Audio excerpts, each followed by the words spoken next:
The man who redefined Hollywood cool has taken his final bow.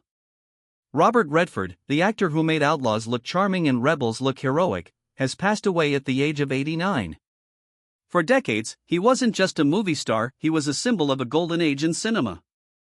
But behind the dazzling smile and unforgettable films, there were stories of heartbreak, hidden struggles, and a relentless drive that few ever saw. And tonight, we're peeling back the curtain on the life of the legend they called Sundance.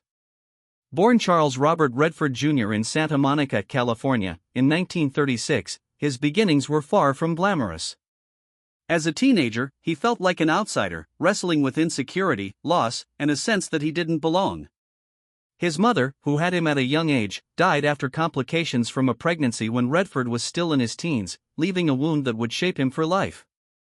Rebellious and restless, he struggled in school and eventually dropped out of the University of Colorado. For a while, he drifted, taking odd jobs, sketching, and drinking too much. He later admitted he nearly threw his life away before art and acting gave him a second chance. That outlaw spirit he brought to the screen wasn't an act, it was born out of real chaos and struggle. Redford trained at the American Academy of Dramatic Arts in New York and slowly built his career on stage. By the early 1960s, he was working steadily in television, with appearances on Alfred Hitchcock Presents, The Twilight Zone, and The Untouchables. His Broadway breakthrough came with Barefoot in the Park in 1963, which later led to his film career. But everything changed in 1969, when he was cast alongside Paul Newman in Butch Cassidy and the Sundance Kid. Initially, the studio wasn't convinced. Redford wasn't a household name, and Newman was already a superstar. But when the two teamed up, their chemistry was electric, playful, rebellious, and unforgettable. That role didn't just give Redford fame. It gave him an identity.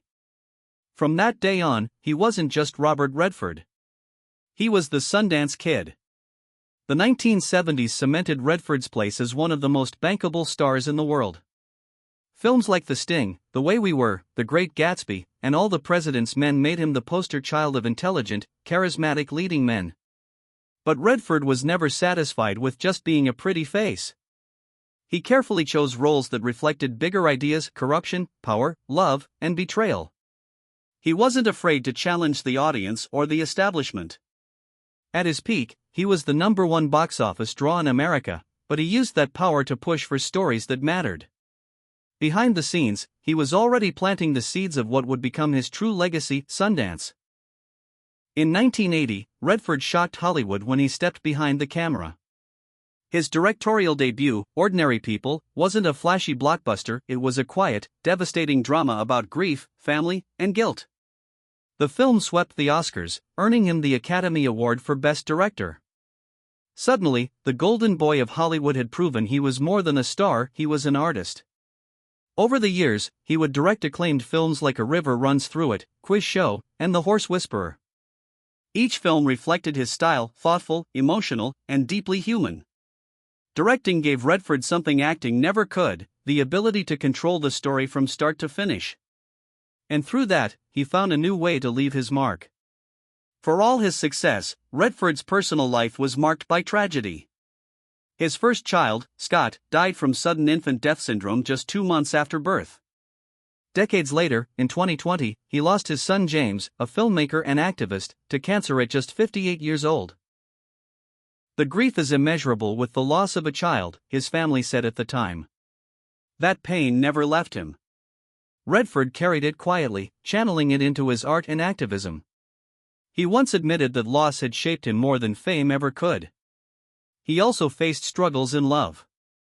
His first marriage to historian Lola Van Wagenen ended in divorce after nearly 3 decades. But in 2009, he found lasting companionship with German artist Sibylle Sagers, whom he described as giving him a whole new life.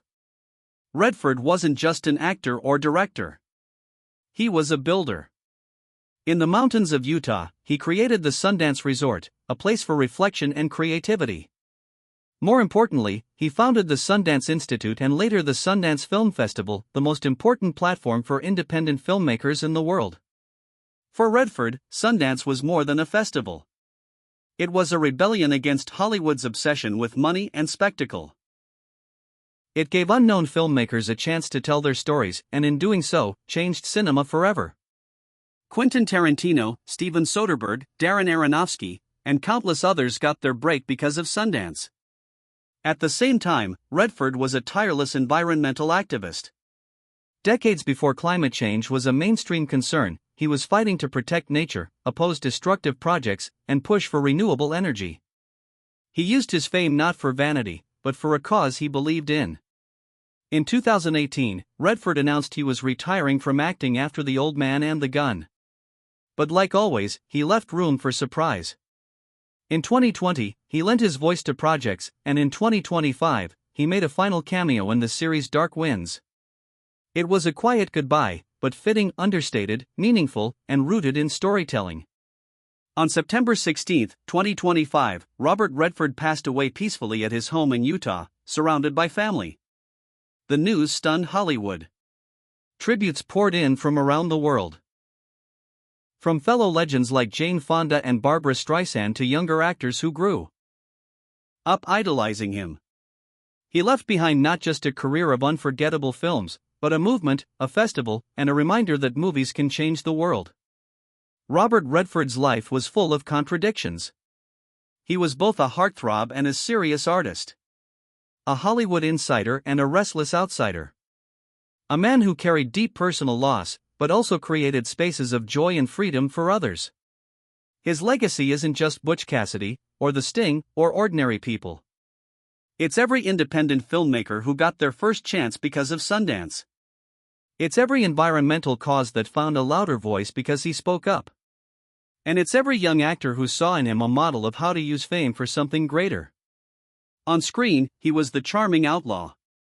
Behind the camera, he was the thoughtful director.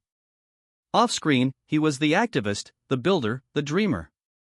In the end, Robert Redford lived not one life, but many, and each one left the world a little different. On September 16, 2025, Robert Redford took his final bow. But legends don't fade. They live on in the stories they told, the people they inspired, and the dreams they made possible. And for Robert Redford, that means his spirit will always be out there, like the Sundance Kid, still writing, still free. So, what part of his story will stay with you? Was it the rebel outlaw, the political crusader, the master director, or the activist who never backed down? Let us know in the comments. And if you believe legends like Redford deserve to be remembered, make sure you're subscribed, because his story may have ended, but the impact of his life is only beginning.